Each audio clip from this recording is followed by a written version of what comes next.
我花2000请爸妈吃大餐，可结账时，服务员却递来一张62000的账单。一位先生把他儿子6万元的升学宴记在您账上了，他还留了张字条，说是您叔叔已经受益的。我看着那张漏洞百出的字条，直接拨通了110。喂，您好，我在酒楼被人诈骗了，金额6万。我的声音不大，但在这间以静谧雅致为卖点的酒楼大堂里，却清晰得如同惊雷。最后那句金额6万，更是让周围食客的筷子都停在了半空中，而我爸妈还处在震惊和茫然中。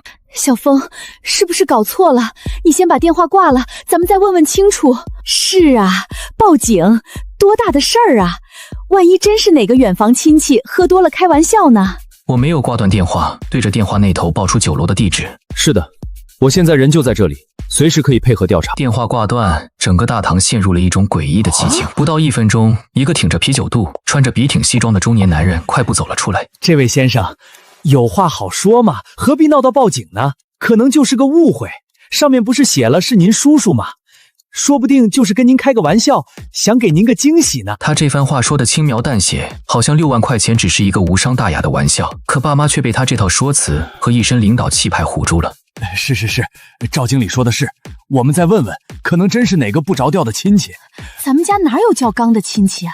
那一瞬间，我心头窜起一股无名火。我的父母因为这份善良，在面对这种场面时显得如此无力。这就是骗子和无良商家最喜欢看到的局面。我深吸一口气，赵经理，第一，我重复一遍，我以及我的家人，没有任何一个可以被称为刚叔叔的亲戚。第二，一笔高达6万元的消费，在没有账单所有人本人签字，没有电话核实，没有任何刑事预收权的情况下，你们酒楼仅凭一张来路不明的字条，就敢直接记在我的账上，请问这是你们待客的规矩吗？我们是看那位先生跟您一家人聊得很熟络的样子，而且他信誓旦旦地说是您受益的，我们才……我直接打断他，毫不留情。看起来很熟络，信誓旦旦，这就是你们作为一家高档酒楼的风控标准？我环顾四周，指了指天花板上华丽的水晶吊灯和墙上挂着的昂贵装饰画。你们酒楼几十万上百万的装修，金碧辉煌，结果核心的管理制度，连楼下巷子口那个卖麻辣烫的路边摊都不如。人家阿姨加个蛋还要问一句呢。说的对啊，6万块钱呢，说记就记了。这家店的管理也太混乱了吧！以后谁还敢来吃饭？万一下次记我头上怎么办？细思极恐啊！赵经理脸上挂不住了。先生，你不要在这里胡搅蛮缠，你这样是严重影响我们做生意。我告诉你，这账单核对过，没问题。今天你要是不结清这笔账，我们也有权利留你，不让你离开。威胁，赤裸裸的威胁。我非但没怕，反而笑了，拿出手机对准他那张因愤怒而扭曲的脸，按下了录像键。可以，把你刚才的话再说一遍，当着我手机摄像头的面，当着这么多客人的面，清清楚楚的再说一遍。在他们抵达之前，你们酒楼要对我进行非法拘禁。赵经理的气焰瞬间熄灭了，嘴巴张了几下，却一个字都再也吐不出来。10分钟后，酒店大门外红蓝警灯疯狂闪烁，2名警察推门进来，带头的老警察满脸严肃，旁边年轻的直接亮出执法记录仪。警察一露面，大堂里那股压抑的氛围瞬间被冲散，全场目光唰的一下全盯向大门。刚才还嚣张跋扈的赵经理瞬间上演川剧变脸，满脸黑线，秒变疯狂讨好，一路小跑迎上去，腰都快弯贴到地上了。哎呦，同志，辛苦了，大热天的还跑一趟。没事，一点小误会，纯属家务事儿。胖身子拼命往前挤，想挡住警察视线，把人往旁边拉球撕了。带头的王警官什么场面没见过，冷着脸一把绕开他，眼神犀利直奔我走来。你好，是你报的警？是我。当着警察的面，我直接把前因后果盘得清清楚楚，不加戏不卖惨，就像汇报工作一样，全凭事实说话。事情就是这样，这是6万2的账单，这是那个冒牌叔叔留的字条。账单连同那张破纸条一把递了过去，王警官顺手接过，年轻警察马上拿记录仪对脸拍下证物，手指着字条，我直接甩出破绽。您看，第一，这纸上就一个鬼画符的刚字，没全名没电话，真想请客的亲戚能搞得跟做贼一样吗？第二，纸上写着我同意了，证据呢？录音截图啥都没，酒店光凭这一句话就把6万块的账甩给我，糊弄鬼呢！王警官听完，眼神一沉，点了点头，死盯旁边脸色铁青的赵经理。这位客人提出的疑点，你们怎么解释？6万块的账，你们连个电话都不打，也不当面找林先生核实一下吗？赵经理直接汗流浃背，冷汗顺着油腻的肥脸直往下砸。同志，我们也是看刘先生说的太真，俩人看起来又熟，才放松了警惕。越说声越小，这破借口连他自己都心虚。就在双方僵持不下的时候，场面突然反转。刚才吓破胆的前台小妹捧着个无线座机，跌跌撞撞的冲了过来，像捧着个定时炸弹。赵经理，电话找林先生的，说是他叔叔。叔叔俩字一出，全场瞬间死寂。2名警察带头，所有人齐刷刷死盯那部电话。我心里直犯冷笑，真是天堂有路你不走，地狱无门你闯进来。警察都端盘子上了，这骗子居然还敢上门送人头，绝对是骗人骗出幻觉了。真以为靠张破嘴就能指鹿为马？王警官眼中金光一闪，不动声色递个眼神，录音功能打开。年轻警察秒懂，马上调好设备。王警官朝我使了个眼色，接吧。一把抓过服务员手里抖个不停的电话，当着全场的面直接按开免提。喇叭里立马飘出一个贼油腻又假装热情的男声，响彻大堂。喂，是小凤吗？我是你刘刚叔叔啊。那语气熟络的让人反胃，演得跟亲生骨肉失散重逢似的。我妈站在身后茫然摇头，不认识。我爸在旁边警惕拉满，眉头直接拧成个死结，攥着电话语气冷若冰霜。我不认识。对面赶紧尬笑掩饰。哎呀，你这孩子真是贵人多忘事，怎么能不认识叔叔呢？你小时候叔叔我还抱过你呢，在你们家楼下那个小公园，你忘了？话术玩得很溜，全是放之四海而皆准的套词，根本不敢提具体地名。但我可不吃这一套，冷眼旁观，听他继续作妖。他还以为我上钩了，开始装起长辈来。小凤啊，今天你请爸爸妈妈吃饭，庆祝结婚纪念日，这么大的好事，叔叔知道了，替你高兴。这不寻思着我儿子今天也办升学宴，大家喜上加喜，就凑一起热闹热闹嘛，都是自家人，别分那么清。第一波道德绑架直接安排上，一家人说什么两家话？你现在出息了，在外面做大生意，挣大钱，还能差叔叔这点饭钱？你听叔叔说，做人不能忘本。今天你爸妈可都在这儿呢，你当着这么多人的面，又是报警，又是怎么样的？这不是让你爸妈脸上难看吗？让他们在亲戚面前抬不起头啊！刀刀往老实人的软肋上扎，疯狂拿面子亲情施压，想把我死死拿捏。老爸听完当场压不住火，一把抢过话筒。你谁呀你？我警告你，别在这儿胡说八道，败坏我儿子名声。我们家就没你这号亲戚。老爸当场发飙，护犊子的劲儿瞬间给我打了满管血，拿回电话必须反杀。刘先生是吧？既然你说是我叔叔，是我家的亲戚，那很简单。语气冷得像块冰，直接一刀见血。故意停顿了1秒，吊足全场胃口。你现在当着同志的面报一下我爷爷奶奶的名字，或者我外公外婆的名字也行，只要你说对一个，这6万块钱我二话不说立刻结账。刚才还逼逼赖赖的声音瞬间死寂，免提里全是空气凝结的尴尬味儿，现场连喘气的声都没了。赵经理脸绿得发黑，跟生吞了活苍蝇一样恶心。憋了几秒，骗子彻底急眼，伪装当场碎落一地，语气直接破防，露出老赖的底色。你个毛头小子，你他妈怎么回事？有你这么跟长辈说话的吗？读了几天书，真把自己当个人物了。我告诉你，别给脸不要脸，今天这钱你结也得结，不结也得结，不然我让你好看。从知心大叔秒变黑社会放狠话，惹急眼了是吧？我一声冷笑，脸是自己挣的，不是别人给的。你在哪个包厢消费的？别躲在电话后面了。警察同志想当面跟你聊聊家事。你敢？对面像疯狗一样狂吠，满嘴喷粪掩饰自己的无能狂怒，紧接着啪的一声，直接落荒而逃，挂断电话。大堂里鸦雀无声，吃瓜群众这下全看明白了，满眼都是鄙视。放下电话，眼神死死咬住下瘫的赵经理。王警官眼神如刀，声音冷得吓人。赵经理，现在你还觉得这是家务事吗？赵经理两腿一软，差点跪下。他心里门清，这回篓子算是捅破天了。警察那眼神恨不得把他活刮了。立刻去把你们9楼大堂、前台还有所有公共录像调出来。现在气场全开，没留半点商量的余地。经理吓得魂飞魄散，连滚带爬直奔监控室，嚣张气焰被踩了个稀碎，转身语气缓和下来。林先生，麻烦你再回忆一下，你进来到落座期间有没有注意到什么可疑的人？我立马在大脑里疯狂回放。职业病犯了，我平时就习惯把周围人扫个底朝天，进门直奔靠窗位。隔壁桌那个老男人极其反常，50来岁，套着个宽大夹克，浑身冒着局促感，贼眉鼠眼，老往我们这瞟。聊天时还拼命侧过身子，竖起耳朵听。我当时以为他只是好奇，并没有太在意。现在想来，他应该就是那个骗子。王警官点点头。外貌特征记得吗？国字脸，皮肤偏黑，有点谢顶，笑起来眼角有很多褶子，看起来很老实巴交。就这种长着一张毫无攻击性的脸，往往搞起诈骗来最要命。话音刚落，赵经理带着技术员抱起电脑狂奔回来，态度直接滑跪，满头大汗拼命表现。同志，调出来了，都在这里。那个消费了6万的升学宴，总有登记信息吧？登记人是谁？留的什么电话？经理猛拍脑门，像条疯狗一样飙回前台翻记录，马上抓着本登记册跑回来，手指狂抖指着一页。查到了，在这预定包厢是楼上 VIP 区牡丹厅，登记人刘小辉，留的电话就是刚才打过来的那个，登记姓名刘刚。实锤了，线索完美闭环，骗子根本没跑，就在这栋楼里藏着呢。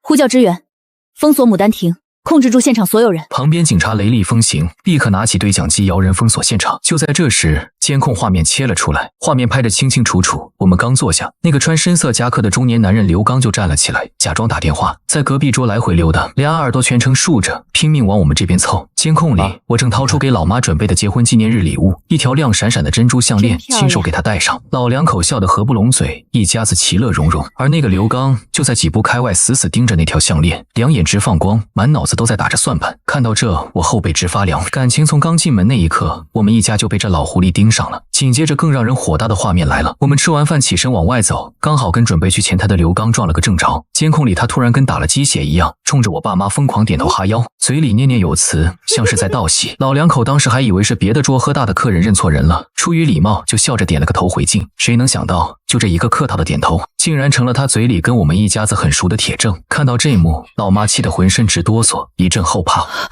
天啊，这个人怎么能坏成这样？后面的监控更是直接把实锤砸在脸上。刘刚走到前台，掏出早准备好的破纸条，拍给年轻服务员，一边满嘴跑火车，一边指着我们走远的背影，演的那叫一个逼真。服务员被他一套连招忽悠瘸了，居然真就把字条收了。整个空手套白狼的作案过程被监控拍了个底朝天，真相彻底大白。赵经理盯着电脑屏幕，脸灰得像擦了锅底灰，他心里门清，这次酒楼怎么洗都洗不干净了。他转过头，声音抖得像在讨饭。林先生，对不起，这绝对是我们的重大失误，是我们瞎了眼，管理不到位。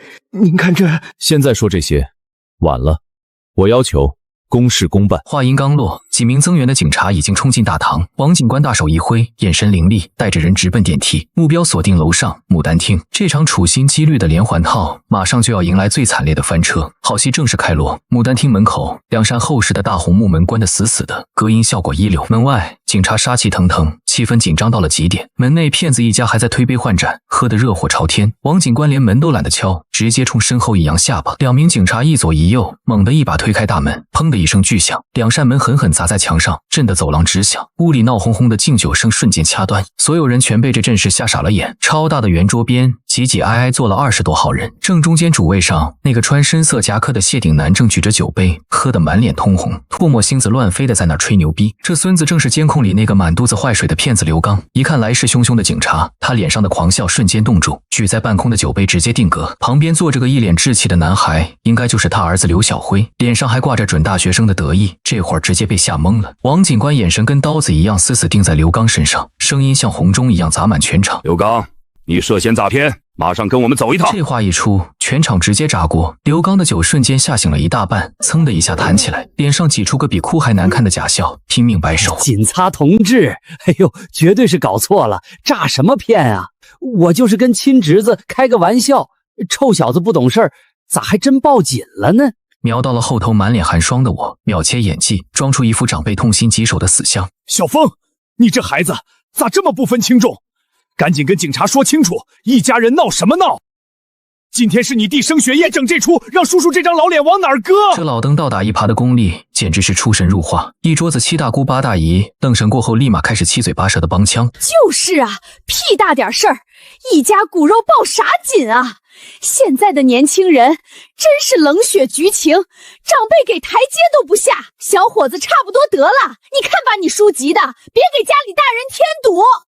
一群人像苍蝇一样嗡嗡乱叫，想仗着人多势众拿人情世故压我，强行指鹿为马。老妈耳根子一软，又开始犹豫，悄悄拽了拽我的衣角，满眼哀求，嫌闹得太难看，想让我服软拉倒。老爸一眼看穿，直接伸手一把按住老妈的手，闷声不响地往前跨了一步，像座山一样护在我旁边。就这一个动作，瞬间给我充满底气。我顶着这帮老糊涂的唾沫星子，拨开人群，直接怼到刘刚脸上，懒得跟他废话，半个眼神都没给那帮亲戚，直接掏出手机，翻出刚热乎的通话录音，果断按下播放键。你个毛头小子，你他妈怎么回事？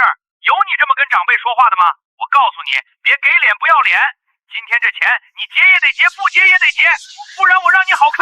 刘刚那歇斯底里、满嘴喷粪的咆哮声，通过喇叭炸得满屋子全听见了。刚才还吵翻天的牡丹厅，瞬间死寂，连根针掉地上都能听见。帮腔的声音全被掐断，亲友团全看傻了眼，脸上的表情一个比一个滑稽。关掉录音，抬起头，眼神像钉子一样死死扎进刘刚眼里。这位好叔叔，你刚才那在电话里可不是这副嘴脸。声音不大，但每个字都像大铁锤一样，哐哐往刘刚天灵盖上砸，甚至连我亲爷爷奶奶叫啥，你都憋不出来半个字。刘刚那张老脸瞬间上演调色盘大戏，从装腔作势的猪肝红，到被当众扒皮的死鱼白，再到丢人现眼的铁青色，最后直接灰败的像块抹布。旁边的儿子刘小辉脸憋得通红，羞愤交加，三观碎了一地，猛地低下头，恨不得当场遁地。王警官冷冰冰的声音砸下来，直接给这场闹剧盖棺定论。还在瞎编是吧？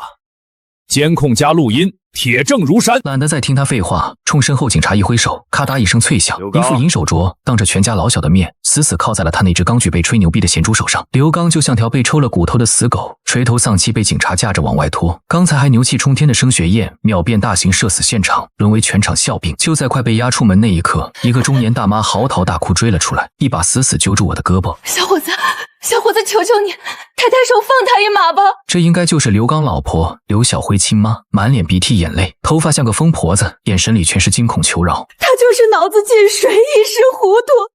他真不是坏人。说刘刚前阵子赌博烂了心肝，欠了一屁股高利贷，被人追得满街跑。办这场升学宴，纯粹是想打肿脸充胖子，在亲戚面前装大爷，然后找个大冤种把天价饭钱神不知鬼不觉给结了。他也是为了孩子呀，哪个亲爹不想让儿子长脸，风风光光去报道？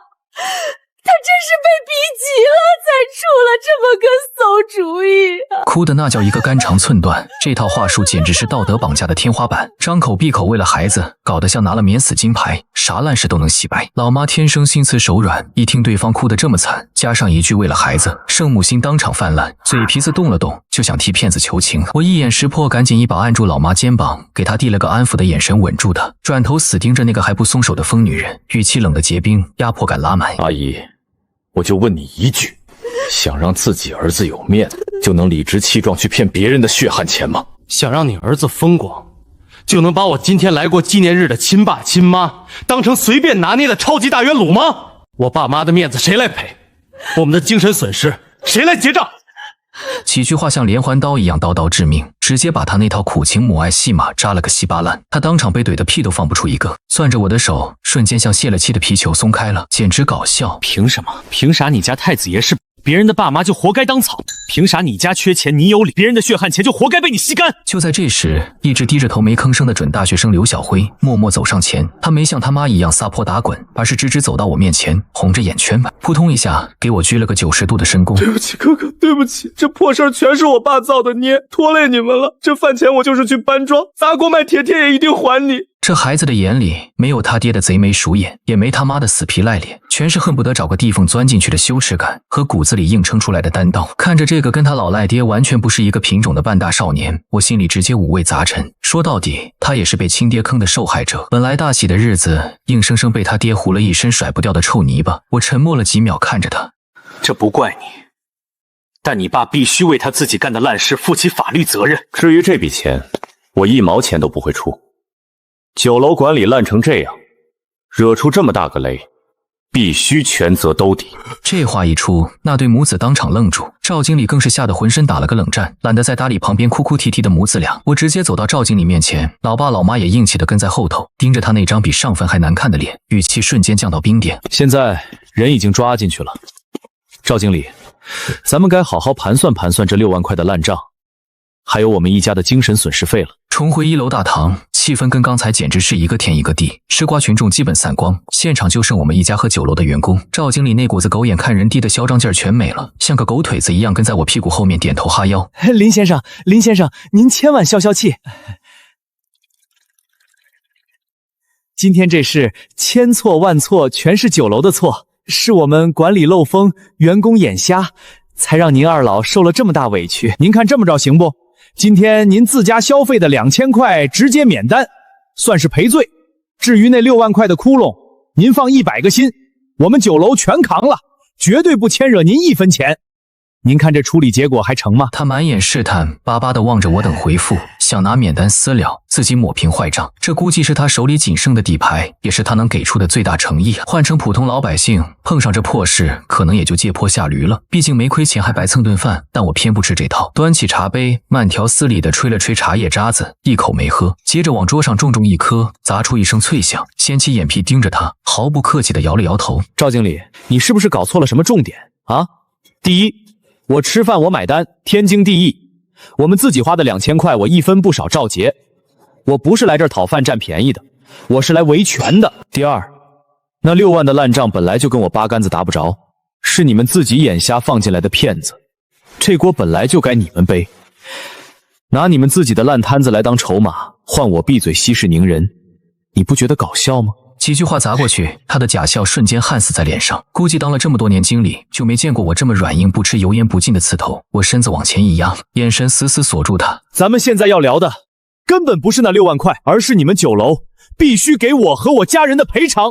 赔偿？胖子眼珠子都快瞪掉地上了，仿佛听见了外星语。没听错，就是赔偿。我直接掰开揉碎，把账算得明明白白。第一，今天是我爸妈结婚30周年纪念日，就因为你们放进来的骗子，老两口吓得够呛，好好的喜事搅和成警匪片现场，这笔精神损失费，你们必须掏。第二，我在这大堂被指着鼻子骂不孝顺，被骗子电话恐吓，甚至被你亲口威胁要扣人，我的人格尊严和人身安全全受损了，这笔精神损失费你们还得掏。第三，帮你们擦着大屁股，浪费我一堆时间和精力，连带耽误了后面的工作安排，这笔误工费你们照样得掏。我每甩出一条，他的脸就跟着惨白一个度，3条算完，他整个人已经跟张白纸一样没血色了。从包里抽出平板，翻出刚才等警察时备好的法律条文，一把推到他眼皮底下，看清楚消法第7条和第10条，消费者接受服务，享有人身财产安全和人格尊严不受侵害的权利。这次翻车，你们酒楼非但没做好安全把关，出事后你还跟骗子穿一条裤子，联合起来给我施压。往大了说，你们这叫严重失职；往小了说，你就是诈骗犯的帮凶。盯着屏幕上白纸黑字的法条，他脑门上的汗简直像水龙头一样往下开，打死他都想不到，眼前这个戴着眼镜看着挺斯文的小伙子，不光嘴像刀子算账极狠，居然还踏马是个懂法的高手。趁他病要他命，我话锋一转，直接刀向他最痛的软肋。赵经理，我是搞风险投资的，这几个字一抛出来，他猛地打了个哆嗦。我们评项目不光看赚多少钱，更看重风控和招牌。你们这么大个全国连锁高端酒楼，这块金字招牌值多少钱？你心里比我门清。今天这烂摊子要是全网曝光，骗子精准作案，酒楼管理拉胯，经理恐吓顾客，你猜你们招牌会碎成什么样？总公司股价会怎么跌？蒸发的钱够赔多少个6万块？这雷劈下来，你扛得住吗？最后一句刻意放慢语速，杀伤力直接拉满，字字句句像大铁锤，抡圆了往他心窝子上猛砸。在我剥茧抽丝的专业降维打击下，他的心理防线轰然倒塌，哪还敢再废话半句，抖得像个帕金森一样掏出手机，疯狂拨号摇人。喂，陈总监吗？天塌了！声音里全是快要吓尿的哭腔。老爸老妈在旁边全程围观我怎么降维打击，把一个狗仗人势的经理逼成一条丧家犬。二老眼里的恐慌早就烟消云散，全是护犊子的自豪和满眼的欣慰。我心里门清，这场索赔的硬仗我已经把对面按在地上摩擦了。1小时后，兜里电话响了，是王警官打来的，直接在电话里把局里的突审结果给我露了个底。那个冒牌叔叔刘刚，裤衩子都交代干净了。猜的没错，就是个老油条惯犯，行不更名，坐不改姓，就叫刘刚。本地地痞，没个正经工作，烂赌鬼一个，在外面背了10几万的高利贷。之前就靠着这招乱认亲戚，蹭吃蹭喝，在周边县城屡次得手，几百上千的霸王餐没少吃。每次被蹭的人一看钱不多，又嫌报警嫌丢人，或者真以为认错了亲戚，哑巴吃黄连，让他越混越肥，搞得他胆子彻底飞了，甚至还总结出了一套作案兵法。审讯里他全秃噜了，作案直接分4步走，简直就是个诈骗流水线：踩点、偷听、搭讪、强行绑架。第一步踩点，专门蹲守高档酒楼，撒网捞大鱼，猎物画像极其精准，专挑那种看着不差钱、拖家带口、有老有小、一团和气的家庭聚餐。因为这帮老狐狸深知这种家庭重感情死要面子，绝对是案板上最肥的肉。第二步偷听，猎物落座立马凑到隔壁桌，竖起耳朵疯狂偷听拼凑情报，谁是爷爷谁是孙子，今天过啥节干啥工作的，全被他摸得门清。这些碎料全被他拿来当后面攀亲戚的底牌。第3步搭讪，摸清底细后，瞅准你去上厕所或者结账的空档，强行上去跟家里的老人套近乎，随便甩句大哥大嫂好久不见，或者瞎喊句恭喜发财，伸手不打笑脸人。正常人就算不认识，也肯定会礼貌性的点个头，就这一个点头的动作，成了他在服务员面前装熟人的绝佳铁证。第4步强行绑架，结账时直接把天价单子扔你头上，仗着亲戚身份和同意了的鬼话，硬生生甩锅。一旦被拆穿，立马电话轰炸 PUA， 全是些不给面子、忘本白眼狼之类的烂词，道德绑架玩得飞起，逼你乖乖掏钱消灾。王警官在电话里直摇头，这种拿亲情面子当刀使的精准杀猪盘，专门死磕老实人的软肋，简直恶心他妈给恶心开门。听完这套连招，我后背惊出一身冷汗。搞了半天，从迈进酒楼大门那一秒起，我们一家就已经成了他盘子里的菜。这孙子盯上我们的理由，更是听得人毛骨悚然。一是我亲手给我妈戴那条珍珠项链被他瞄见了，在他那双狗眼里，那就是明晃晃的人傻钱多速来。二是一家人其乐融融，老爸老妈一看就是心太软的老实巴交人，他一眼看穿我们好面子，笃定我们会为了息事宁人自认倒霉。加上偷听到我们在过结婚纪念日，更是铁了心要宰我们。他觉得越是重感情的家庭，女人和小孩越容易被亲情牌忽悠，被逼着拿钱了事，把每一步都算到了骨头缝里，连怎么跟我爸妈偶遇点头都提前在脑子里过了800遍，环环相扣，步步死磕人性最致命的弱点。听完这些内幕，我简直不敢细想，要是今天我稍微怂那么一下下，要是听了老妈的话妥协撕了，要是被他电话里那套大道理给绕晕了，那这6万块钱的巨坑绝对砸在我们一家子头上了。老妈听完案情通报，吓得直拍胸口顺气。我的老天爷，这哪是诈骗啊，这简直就是吃人不吐骨头的畜生。老爸也在旁边黑着脸，越想越后怕，掐断电话，心里那股火非但没消，反而烧得更旺了。我转过身，把这刚出炉的烫手黑幕原汁原味不带感情的讲给那个正急得像热锅上蚂蚁的赵经理听，直接甩脸告诉他刘刚是个老炮，手段极其下作，而我们一家纯粹是因为你们酒楼筛子一样的安保才被送上门当了待宰的肥羊。这些重磅炸弹绝对是我接下来敲打酒楼的最硬底牌。半小时后，酒楼的区域大总监总算磨磨蹭蹭的现身了，来的是个30多岁的女人，一身名牌高定套装，妆容精致，浑身上下狂飙职场精英的架势，但这装出来的气场里，骨子里透出来的全是眼高于顶的傲慢和瞧不起人。这女的姓陈，就是刚才赵经理电话里求救的那个陈总监。上来先是一套毫无灵魂的机器人道歉，接着直奔主题，摆出一副居高临下的施舍姿态，就想把这事赶紧糊弄过去。他慢条斯理地从名牌包里掏出一沓印的花里胡哨的卡片，直接推到我眼皮底下。林先生，这次的事确实是我们分店没管好，为了赔罪，这5000块钱的代金券您收好，我们集团名下的店随便刷，希望您一家子以后常来，多给我们点改进的机会。那高高在上的语气简直跟打发要饭的一模一样，拿5000块钱代金券糊弄鬼呢。盯着桌上的跌破纸片，我当场就被气笑了。我们一家子挨了诈骗恐吓，被当众泼脏水，好好的30周年纪念日被搅和成一锅粥。闹了半天，他们所谓的赔罪，就是逼着我自掏腰包，继续在这个连人身安全都保不住的破地方花钱，简直是狂得没边，荒唐到了极点。我看都没看一眼，直接把那沓破券原封不动兑了回去，先脏了手，声音压得极低，里面全是刀子。陈总监，你的意思是我们一家子受了这么大委屈，最后1毛钱赔偿没有，还得自己花钱来给你们冲业绩是吧？陈总监脸上那面具一样的假笑瞬间裂开了，他打死也没想到我非但不接茬，还直接一巴掌把他的脸面扇在了地上。林先生，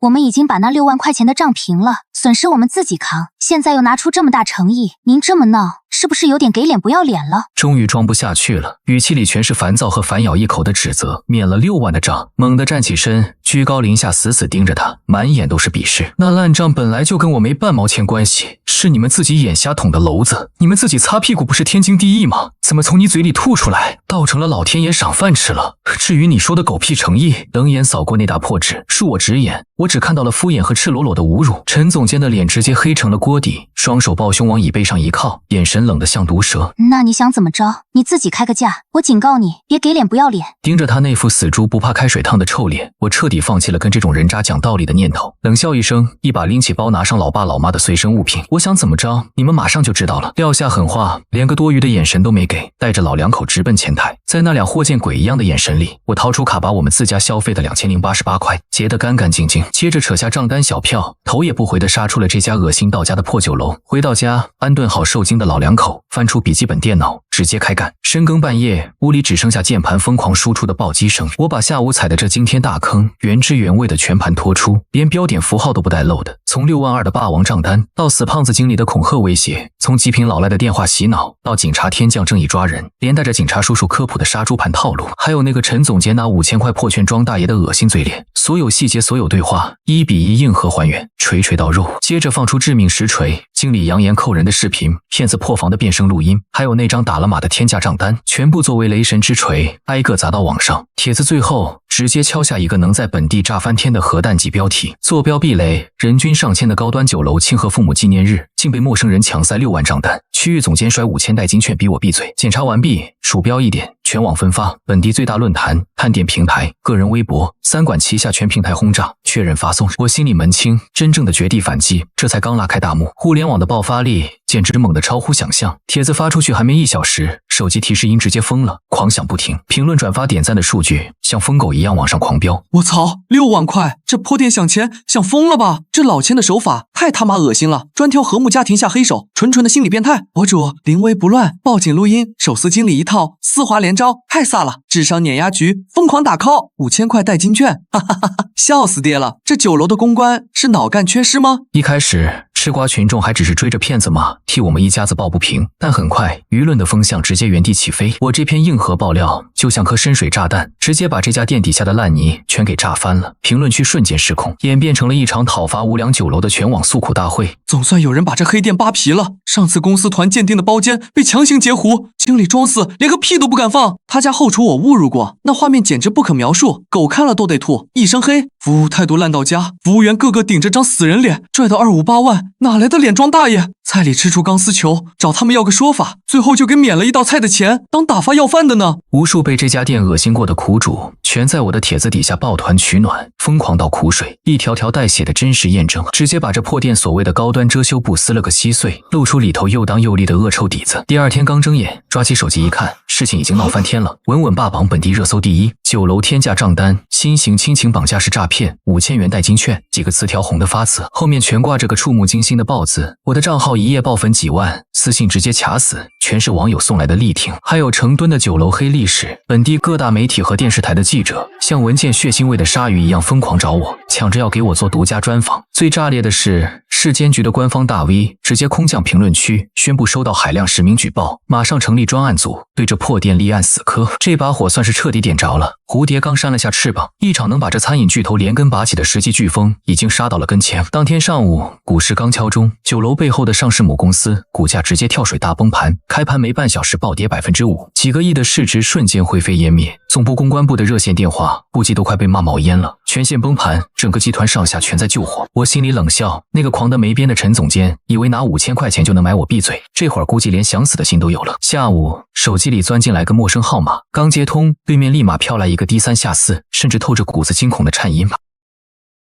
喂，请问是林峰林先生吗？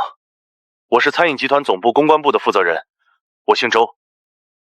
林先生，我们为底下员工那种没脑子的弱智操作，向您全家磕头认错。这事儿绝对是我们管理的弥天大错，我们全盘认罚。林先生，您看您哪天得空，我们集团董事长想亲自登门，给您二老赔罪。听着对面快要哭出来的求饶声，我内心毫无波澜，甚至有点想笑。这结局早就在我的算盘里了。你退一步，资本的獠牙就能直接把你撕碎。只有拿刀子直接捅进他最在乎的股价和招牌里，他才会乖乖跪下当狗。时间地点你们挑，不过丑话说在前头，我会带着律师过去。我知道我要的那笔天价精神赔偿终于要送到手上了。谈判桌直接搬到了5星级酒店的 VIP 酒廊，绝不去他们自家那乌烟瘴气的破店。带着老两口，还有我那专打商业官司的死党大律师，准点杀到。餐饮集团的大老板现身了，50出头，头发花白，套着件低调的重装，看着还挺像个文化人。屁股后面跟着的就是那个打电话求饶的周公关。至于那个死胖子经理和傲慢的陈总监，估计早就被开除献祭了。我们前脚刚迈进去，董事长立马弹起来，踩着小碎步就迎了上来，半句废话没有，直奔我爸妈跟前，猛地一个90度标准大鞠躬。叔叔阿姨，对不住了，都怪我们管理烂透了，让底下这帮蠢货在二老大喜的日子里给你们添了这么大堵，我代表整个集团给二老赔罪了。这态度挑不出半点毛病，绝对是拿出了顶级公关的诚意。老爸老妈都是本分人，哪见过这场面？堂堂大集团董事长弯着腰大鞠躬，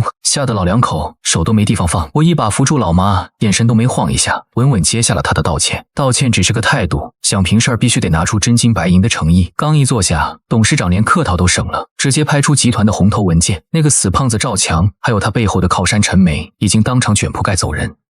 林先生，钱再多也抹不平您全家的精神损失，但这锅我们背，必须让您看到诚意。他冲旁边的周总监使了个眼色，一份厚厚的合同推到了桌面上。我带来的死党律师一把接过去，眼睛跟雷达一样开始扫射。第一，你们家这回掏的所有钱，律师费、误工费，只要沾边的，集团全给报销。第二，集团单独拿出现金10万，算是给二老押金的精神赔偿款。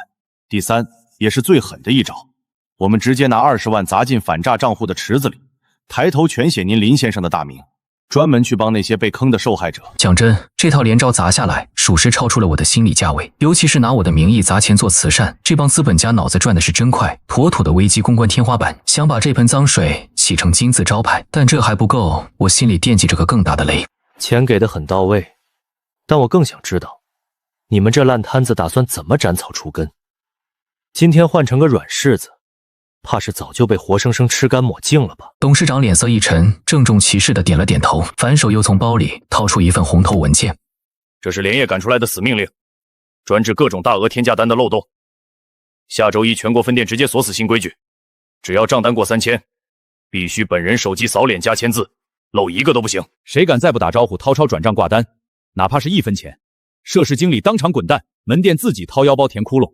真得谢谢您林先生，您这块硬骨头算是把我们集团那点烂疮全给挖干净了，算是给全公司上下挡了一道致命的雷。老头又站直了身子，规规矩矩地冲我欠了欠身。看着这出戏唱到这，我心里门清，局彻底破了。恶心人的砸了饭碗，闯祸的放了血，还顺手把这破行业的漏洞给强行堵死了。死党律师比了个 OK 的手势，我这才冷着脸，算是替老爸老妈接下了这份天价赔礼。没过几天，警方那边的蓝底白字大通报直接霸屏，那个满嘴跑火车的骗子刘刚老底全被扒光，进去吃牢饭了，没个几年绝对出不来。电视台那期硬核反黑节目也趁热打铁上了黄金档，满屏幕全是我这波教科书级别的极限反杀，顺带给全市人民狠狠上了一堂防诈骗的防身课。至于我个人，连根头发丝都没露，满网都只剩下一个神秘霸气的林大哥传说。这场离谱的天价闹剧算是干脆利落的画上了个痛快的句号。某个午后，王警官那边突然切过来个神秘专线，听筒里钻出来的竟然是那个骗子老赖的儿子刘小辉。小孩嗓子哑得像吞了刀片，隔着屏幕都能闻到那股子心力交瘁的味儿。哥哥，